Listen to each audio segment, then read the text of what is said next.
लोकतंत्र की जीत है, सच्चाई की जीत है और केजरीवाल सरकार के मुंह पर जबरदस्त तमाचा है। जिस तरह सदन के अंदर प्रश्नकाल की हत्या की गई, जिस तरह से 20 दिन तक विधानसभा के चुने हुए सदस्यों को, विधायकों को सदन से बाहर रखा गया और अंततोगत्वा अदालत ने अपने आदेश में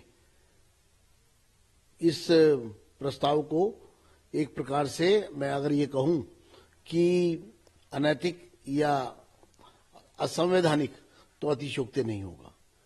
तो एक असंवैधानिक प्रस्ताव के माध्यम से चुने हुए विपक्ष के 7 विधायकों को सदन से बाहर कर देना, और वो भी अनिश्चित काल के लिए, ये एक षड्यंत्र के से ज्यादा और क्या हो सकता है आम आदमी पार्टी का। मुद्दा है कि ईडी भ्रष्टाचार के मामले में केजरीवाल क्यों भाग रहे हैं। सिर्फ इसीलिए सदन से हमें बाहर किया था क्योंकि हम केजरीवाल के भ्रष्टाचार पर बात ना कर सके, सरकार को घेर ना सकें। और शराब घोटाले के जो किंग पिन है वो केजरीवाल खुद है, और जिस तरह से वो कानून को धता बताकर और एक तरह से भाग रहे हैं और लोगों के बीच में झूठ और गुमराह करने की कोशिश कर रहे हैं, वो ज्यादा दिन काट की हांडी बार बार नहीं चढ़ेगी। जो लगेंगे उतनी बार लोग ये पूरी तरह समझ जाएंगे कि ये पूरा का पूरा मामला, ये दाल में काला नहीं है, पूरी दाल काली है। बजट आपने देखा और बजट पेश हुआ, उसमें नहीं थे आप लोग, लेकिन चर्चा अभी चल रही है, तो क्या आज इसमें शामिल होंगे और क्या कुछ मुद्दे उठाएंगे बजट से जुड़े? निश्चित रूप से हम बजट चर्चा में भाग लेंगे, सरकार की पोल खोलेंगे, और ये सरकार जो सैलरी तक नहीं दे पा रही है अपने स्टाफ को। आप ये देखिए कि अभी सुप्रीम कोर्ट, हाई कोर्ट का ऑर्डर आया है कि निगम के जो रिटायर्ड एम्प्लॉइज हैं, पेंशनर्स, उनको उनके ड्यूज नहीं दिए गए हैं, और 1 दिन, 2 दिन, महीना, 2 महीना, साल नहीं है, 4-4 साल हो गए जिनको रिटायर हुए, उनको भी उनके ड्यूज नहीं दिए गए हैं। आखिर वो अपनी जिंदगी में, अपने जीवन काल में वो अपने ड्यूज पाएंगे कि नहीं, इसकी चिंता नहीं है सरकार को। लेकिन सरकार जिस तरह से एक गैंग की तरह चलाई जा रही है, इसका हम विरोध करेंगे। जी, आज आप सदन में पहुंचे हैं, कोर्ट से सस्पेंशन रिवोक होने के बाद क्या कुछ कहेंगे और क्या बजट सत्र में आप लोग, बजट की चर्चा में आप लोग हिस्सा लेंगे, क्या मुद्दे उठाएंगे? निश्चित रूप से जिस प्रकार से सदन से हमको बाहर किया, ये सिर्फ सरकार को बचाने के लिए किया। केजरीवाल की जो गिरफ्तारी का था उसके डर के कारण हमको बाहर किया गया। लेकिन आज कोर्ट ने जिस प्रकार का फैसला दिया वो ऐतिहासिक फैसला है, ऐसा मैं मानता हूं। ऐतिहासिक फैसले के कारण ही सरकार के मुंह पे एक तमाचा लगा है। और जहां तक रही बजट की बात, निश्चित रूप से बजट के अंदर हम पार्टिसिपेट करेंगे, सरकार की पोल खोलेंगे, सरकार की नाकामियों को गिनाएंगे, सरकार को बताएंगे कि बजट, पिछले बजट और इस बजट में जो आपने बजट को कम किया है, वास्तव में वो चिंता का विषय है। दिल्ली में विकास नाम की कोई चीज नहीं है। आप अनऑथराइज कॉलोनी में विकास नहीं करना चाहते हैं, पानी के मुद्दे में सरकार भागना चाहती। इन मुद्दों पर बहस करेंगे। आप लोग पहुंचे हुए हैं यहाँ पे सदन में, बजट में चर्चा चल रही है, सीएम को भी आज बोलना है। पिछले दिनों जब आप लोगों को सस्पेंड किया गया था तो मुद्दा ये था कि आप लोग उपराज्यपाल का जो अभिभाषण था उसमें आप लोगों ने खलन डाला था। तो क्या आज जो सीएम का भाषण है उसमें आप लोग शामिल होंगे, चर्चा में शामिल होंगे, आप लोग उस पर अपनी बात रखते हैं? सबसे पहले तो सत्यमेव जयते, हाई कोर्ट ने सत्य के पक्ष में फैसला दिया।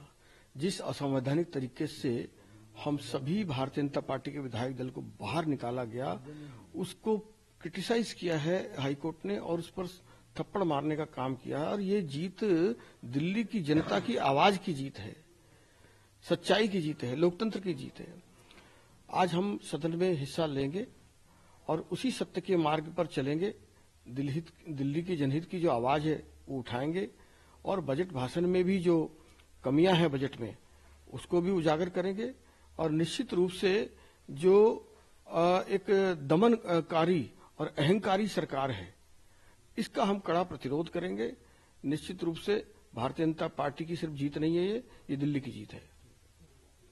कोर्ट के निर्णय के बाद आप लोग फिर से सदन में पहुंचे हैं। बजट सत्र के पूरे दौरान आप मौजूद नहीं रहे, लेकिन एक तरह से क्योंकि सत्र आज तक ही था, आज इसके लिए उसको एक्सटेंड किया गया है, तो माना जा सकता है कि आज शायद आखिरी दिन हो। तो क्या कुछ मुद्दा आप उठाएंगे जो आपको लगता है कि आप उस दौरान नहीं उठा सके, जो आप नहीं थे? देखिए, जो चाल अरविंद केजरीवाल जी ने तय किया था कि सदन को ढाल बना के अपने को ईडी के सामने नहीं पेश करना है, उस चाल में अब वो बुरी तरीके से फंस चुके हैं और इसी के कारण अलग तरीके से हमें सदन से बाहर किया गया। मैं तो आज आपको इतना ही कहना चाहूंगा कि असत्य पे सत्य की जीत है। जो केजरीवाल जी बार बार कहते हैं कि मुझे ईडी परेशान कर रही है, मुझे एलजी परेशान कर रहे हैं, मुझे भारत सरकार परेशान कर रही है, मुझे काम नहीं करने दे रही है, उनको भाजपा के विधायकों से सीखना चाहिए। जब हमें अलोकतांत्रिक तरीके से सदन से बाहर किया गया तो हम न्याय के मंदिर में गए और अपने पक्ष में न्याय लेके आए हैं। केजरीवाल जी क्यों नहीं जा रहे कोर्ट? केजरीवाल जी क्यों नहीं न्याय के मंदिर में अपना अर्जी लगा रहे? तो उनको भाजपा विधायक से सीखना चाहिए और जिस प्रकार से भाजपा विधायकों ने लोकतांत्रिक तरीके से अपने मांग को रखा और न्याय लेके आए हैं, वैसे ही केजरीवाल को भी न्याय के मंदिर में जाना चाहिए। नहीं जाने का मतलब, सबसे बड़ी बात यह है, नहीं जाने का मतलब, अभी हाई कोर्ट ने एक जजमेंट में कहा कि अगर एजेंसी के सामने आप पेश नहीं होते हैं, इन्वेस्टिगेटिंग एजेंसी को आप नहीं मदद करते हैं, इसका मतलब आप गिल्टी है आपका। ये कोर्ट ने कहा है कि अगर आप अवॉइड करते हैं एजेंसी के सामने जाने से तो इसमें कहीं ना कहीं आपकी संलिप्तता दिखती है। तो मैं बजट सत्र की बात के मुद्दे लगातार उठाते रहे यहाँ पे, तो क्या आपको 280 के जो मुद्दे जो आपने आपके यहाँ पे अनुपस्थित रहे, आज क्या आप समझ? बिल्कुल, मेरा 280 लगा हुआ है। पीडब्ल्यूडी की रोडें जर्जर है, बहुत ही खराब है और उसको बनवाने के लिए मैं पिछले कई बार मंत्री जी से आग्रह कर चुका हूं। आज पुनः मैं 280 के माध्यम से अपनी बात रखूंगा और सदन में जनता के हित से जुड़े हुए मुद्दे पे हम जरूर बात रखें।